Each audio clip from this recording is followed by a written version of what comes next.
Hello student, आप सभी को इंडियन एजुकेशन में स्वागत है। और आप लोग को पढ़ाने के लिए लाई हूँ एनाटॉमी एंड फिजियोलॉजी। तो एनाटॉमी एंड फिजियोलॉजी में क्या पढ़ना है आज? तो अस्थि कंकाल के अस्थि संस्थान के बारे में, स्केलेटल सिस्टम के बारे में। तो देखिए आप सभी, वीडियो अच्छा लगे तो वीडियो को लाइक और सब्सक्राइब जरूर कीजिए। क्लास MLT और DMLT मेडिकल लैब टेक्नीशियन और डिप्लोमा कोर्स से पढ़ाने जा रही हूँ।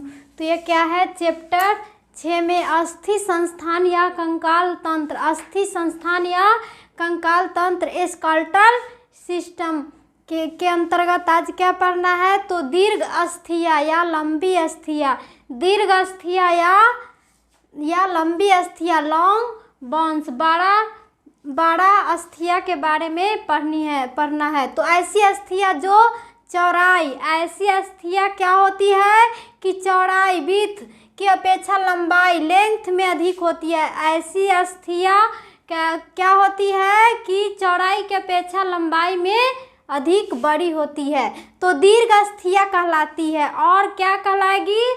तो ये अस्थियां दीर्घ अस्थियां कहलाएगी। कब? तो चौड़ाई की अवस्था में वह लेंथ में बड़ी अवस्था में दिखाई देगी, तो वह दीर्घ अस्थियां कहलाती है। तो इसी प्रकार की अस्थियां भुजाओं, लिम्स, इस प्रकार की अस्थियां भुजाओं में, लिम्स में पाई जाती है। कहाँ पर? तो ये भुजाओं में पाई जाती है। सबसे लंबी जांघ की फीमर, सबसे लंबी कौन अस्थियां होती है? तो जांघ की फीमर होती है।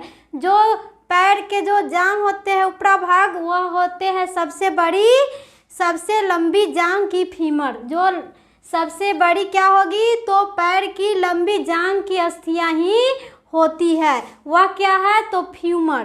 तथा टांग की टिबिया, जो टांग की जो टिबिया होती है एवं फिबुला, वो अस्थिया है। वह टिबिया एवं फिबुला है से वो क्या है? जांघ के तो अस्थिया होती है, बोन्स होती है।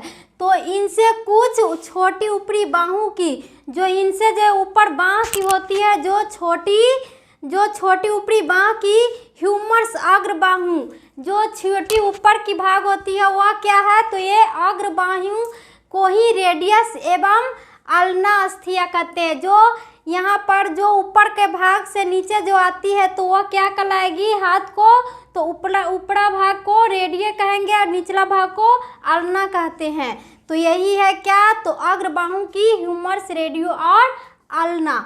तो ये दीर्घ अस्थियां लीवर की भांति कार्य करती है। दीर्घ अस्थियां किसके भांति कार्य करेगी?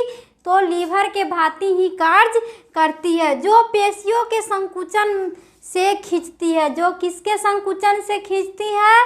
तो पेशियों को, मस्कुल को संकुचन से ये खींचती है। कौन? तो ये अस्थियां। तो इसी लीवर क्रिया से शरीर में गतियां होती है, और इसी लीवर क्रिया से शरीर में क्या होती है? मूवमेंट होती है या गति होती है। तो दीर्घ अस्थियों के मध्य भाग में एक कांड योनि सेप्ट डाइफेसियस तथा इसके दोनों सिरों पर दो अधिवर्ध इपीफेसियस होते हैं। या यानी सेप्ट क्या होंगे? तो डाइफेसिस इसके दोनों सिरों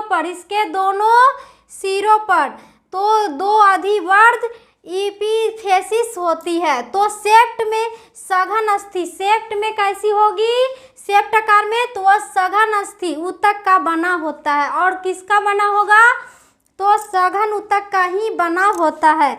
तो इसकी अनुप्रस्थ काट, इसकी जो अनुप्रस्थ काट ट्रांसवर्सल सेक्शन का सूक्ष्मदर्शी परीक्षण करने पर ही इसके बीच में, जो सूक्ष्मदर्शी परीक्षण करने के इनके बीच में एक खोखला स्थान होता है। इनके बीच में क्या होगा? सूक्ष्मदर्शी करने पर तो ये खोखला भाग दिखेंगे, तो खोखला स्थान पाया जाएगा। वह खोखला स्थान पाया जाता है इनके बीच में, तो जिसे क्या कहेंगे?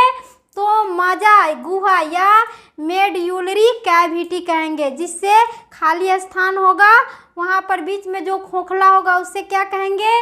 तो मजा या गुहा या मेड्यूलरी कैविटी कहते हैं। तो यही दीर्घ अस्थियां, लंबी अस्थियां।